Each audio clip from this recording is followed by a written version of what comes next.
नमस्कार शेतकरी बांधवांनो, पुन्हा एकदा डॉक्टर समृद्धी ॲग्रोटेक म्हणजे तरकारी किंगच्या युट्यूब चॅनलला आपल्या सर्वांचं स्वागत। आजचा व्हिडिओचा विषय देत असताना सततच्या अतिवृष्टी बऱ्याचशा विभागांमध्ये झालेल्या आहे। अशा पावसामध्ये साधारणतः 1-2 दिवसांपूर्वी जर पाहिलं तर खूप प्रमाणात पाऊस झालेला आहे। तर अशा पावसामध्ये टोमॅटो पिकात साधारणतः पानं टिकवून फळाची साईज चकाकी आणि गुणवत्ता कशी टिकवली पाहिजे या संदर्भात आजचा व्हिडिओ देत असताना आपण ज्या शेतकऱ्याला लागवडीपासून मार्गदर्शन केलेले आहे ते शेतकऱ्याची आपण सर्वप्रथम माहिती जाणून घेण्याचा प्रयत्न करतो। दादा आपलं नाव सांगा। माझं नाव ज्ञानेश्वर सोमनाथ शिंदे। मोठ्याने बोला। ज्ञानेश्वर सोमनाथ शिंदे। गाव मुक्काम कडूस रानमळा, तालुका खेड, जिल्हा पुणे। आपला मोबाईल नंबर 9923579491। तर मित्रांनो, सततचा पाऊस चालू आहे। आता जर आपण पाहिलं तर पावसाच्या पाळ्या असा वारंवार येतात। तर अशा पावसामध्ये आपण कशा पद्धतीने कामकाज केलं गेलं पाहिजे।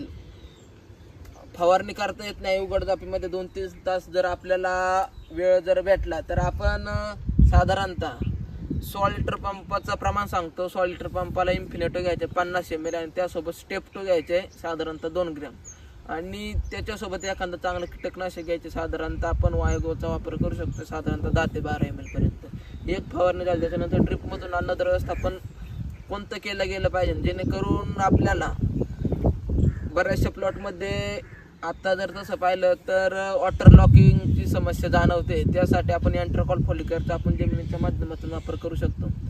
तर त्याचबरोबर साईज चकाकी आणि उकला नाही गेला पाहिजे फळांना यासाठी आपण कॅल्शियम घ्यायचे साधारणतः एकरी 5 किलो, बोरॉन 500 ग्रॅम आणि त्यासोबत पोटॅशियम सोनाईट घ्यायचे साधारणतः 5 किलो। हे एक अन्नद्रव्य व्यवस्थापन झालं। त्याच्यानंतर आपल्याला दुसरी फवारणी करत असताना इक्वेशन प्रो घ्यायचे साधारणतः 20 ml, स्टेप कॉसाईड घ्यायचे साधारणतः 20 ग्रॅम किंवा इक्वेशनच्या ऐवजी करजेटचा सुद्धा आपण वापर करू शकतो। अशा पद्धतीने जर कामकाज केलं तर कुठल्याही प्रकारचे पानं, आता समजा हा करपा जर पाहिला तर हा स्टॉप झालेला आहे, पण ही पत्तीवरची आपल्याला सातत्याने टिकून ठेवायची जेणेकरून वरच्या फळांना चकाकी आणि चमक आपल्याला मार्केटमध्ये गेल्यानंतर 2 रुपये भाव आपल्याला जास्त भेटला पाहिजे। या संदर्भात ही पत्ती टिकणं खूप महत्त्वाचं आहे। एकदा दादांना शेवटचा प्रश्न असा असेल, डॉक्टर समृद्धी ॲग्रोटेक म्हणजे तरकारी किंगचे तुम्ही साधारणतः 1-2 वर्षापासून मार्गदर्शन घेत आहे। फ्लावर पीक असू द्या, तुमचा टोमॅटो असू द्या, तुझी भोपळा असू द्या, या पिकांमध्ये साधारणतः तुम्ही 2 वर्ष झाली, काय कारण नक्की 2 वर्ष सातत्याने तुम्ही मार्गदर्शन दिलं? मार्गदर्शन घेतो म्हणजे त्याचं आपल्याला फायदे भरपूर होतात आणि त्यांनी जी औषध दिली ती आपल्याला लागू पडल्यामुळं आपला जो उत्पन्नाचा भाग आहे तो उत्पन्न वाढलंय म्हणजे आमचं। तर फ्लावरचा पण इथून मागं 2-3 प्लॉट होते। फ्लावर पिकामधला काय अनुभव सांगा? फ्लावरच्या पिकाचा भरपूर पैसे मिळून दिले डॉक्टर समृद्धी ॲग्रोटेकने आपल्याला मार्गदर्शन करून। जर एक आता मागच्या प्लॉटला आपला 15-20 दिवसापूर्वी प्लॉट थोडा बाजार भाव कमी मिळाला, पण पहिले 2-3 प्लॉट चांगले पैसे झाले। आता पण एक प्लॉट आहे। मार्गदर्शनामुळे आपले उत्पन्न पण वाढतं आणि याची गुणवत्ता पण मालाची। मार्केटमध्ये गेल्यानंतर काय अनुभव? मार्केटमध्ये गेल्यानंतर चाकण मार्केटला माल जातो, काय सांगा?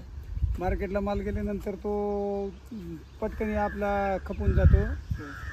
सगळ्या शेतकऱ्यांच्या आधी मालाला चकाकी असती, 2 रुपयाने आपला मालाला जास्त भाव भेटतो। तर मित्रांनो, सातत्याने वारंवार ह्या विभागांमध्ये पाऊस साधारणतः हा खेड, पुणे जिल्ह्यातला खेड तालुक्यातला पश्चिम भाग आहे। साधारण तिथून भीमाशंकर पर्यंत 60-70 कंटिन्युअसली पाऊस चालू असतो मित्रांनो या भागामध्ये। जर प्लॉट आता थोडा साधारणतः 2 दिवसापूर्वी जरी आंधी फवारणी पाऊस पडायची आंधी झाली असती तरी ही सिच्युएशन जाणवली नसती। तुम्हाला काय वाटतं? तुम्हाला? नाही, हे बरोबर आहे, पण पावसामुळे आपल्याला ते वेळेच्या अभावानुसार ते फवारणी करता आली नाही पावसामुळं। कारण हा सातत्याने पाऊस चालू असल्यामुळं फवारणीचं पण नियोजन बसत नाही। आता फवारणी तुम्ही ते केलेली इन्फिनिटोची काय फरक काय जाणवते आता प्लॉटमध्ये? फवारणी आपण 2 दिवसापूर्वी केलेली आहे। 2 दिवसात ते पूर्णतः पूर्ण थांबलेला आहे आता। ही मित्रांनो, ही काळी पानं पडल्या म्हणजे हा करपा थांबलेला। आता ही पत्ती आपल्याला टिकून ठेवायची जेणेकरून आहे ना आपल्याला ही पत्ती टिकवल्यामुळं फळाला साईज चकाकी गुणवत्ता ही दोन्ही पण भेटणार आहे। त्यासाठी आपल्याला पांढरी मुळे सातत्याने ऍक्टिव्ह ठेवण्यासाठी आपल्याला एंट्राकॉल फॉलिकरचं तुम्हाला एक ड्रिप अन्नद्रव्य व्यवस्थापन सांगितलं, कॅल्शियम बोरॉन त्याचबरोबर पोटॅशियम सोनाईट सांगितलं जेणेकरून फळाची सातत्याने साईज मिळत राहील आपल्याला। अशा पद्धतीने जर कामकाज केलं तर कुठल्याही प्रकारची प्लॉटमध्ये अडचण येणार नाही. इथून जर साधारणतः 20-25 किलोमीटर पुढे गेलं तर भरपूर म्हणजे पावसाचं प्रमाण कमी असल्यामुळे प्लॉट एका चढ एक निघतं ते तिकडं. बरोबर आहे का नाही? बरोबर आहे. तर म्हणजे 40-45 वयोगट आपला वय किती आता? माझं 45. 45 ते 50 म्हणजे साधारणतः 40-50 वयोगटातील जे शेतकरी आहे, त्या शेतकऱ्यांसाठी काय सल्ला राहील हे व्हिडिओच्या माध्यमातून? नाही, त्यांनी डॉक्टर समृद्धी ॲग्रोटेकचं मार्गदर्शन घेऊन आपले जे उत्पन्नाचे जे आपण म्हणतो ना ते उदरनिर्वाह ते उत्पन्न वाढवण्यास मदत करतात ते. तर त्यांचा फी किती सल्ला- देता तुम्ही? फी किती दिली आता? फी साधारण 1100 रुपये आपण प्रति देतो. प्लॉटचे दिले. प्रत्येक पण प्लॉटचे हे दिले. आपल्या याच्यामधला रजिस्टर होता ऑफर मधला 999 999 रुपये याचे आपण दिलेले आहेत. तर बाकीच्या शेतकऱ्यांनी पण मित्रांनो जर तुम्हाला मार्गदर्शन घ्यायचं असेल तर फक्त 1100 रुपयामध्ये लागवडीपासून तर शेवटचं तोडेपर्यंत पीक कुठलंही असू द्या मार्गदर्शन केलं जाईल. त्यासाठी आपण 91 30 97 32 74 ह्या नंबरला संपर्क करून आपले प्लॉट रजिस्टर करू शकता. नमस्कार.